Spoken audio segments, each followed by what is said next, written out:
حالتك مقحطه ما معكيش فلوس.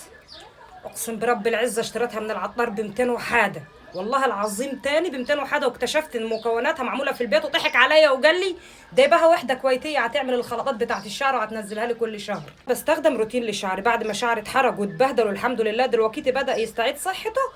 بس الخلطه دي انا ما استغناش عنها قبل اي شاور، احطها قبل الحمام بساعتين، وما بنامش بيها لان فيها كركديه، والكركديه هيبقع على المخده. فانت تقدر تحطيها ساعتين او لاخر اليوم، وبعد كده تغسلي شعرك. وحياة لا اله الا الله طلع لك الشعريه الميته، وشعرك اللي هيتقصف هتحميه.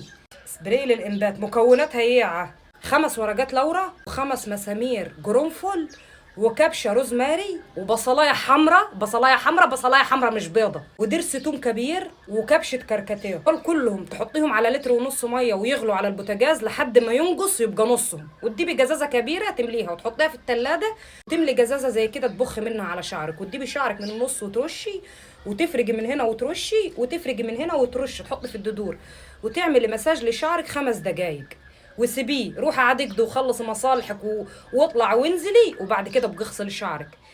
قبل كل شاور لازم تحطيها. لو شعرك ميت هتطلعه، لو ميت كده هتحييه تاني، هتعالج التجصف. وشعرك خفيف هتتجله. الخلطه دي ما استغناش عنها في حياتي.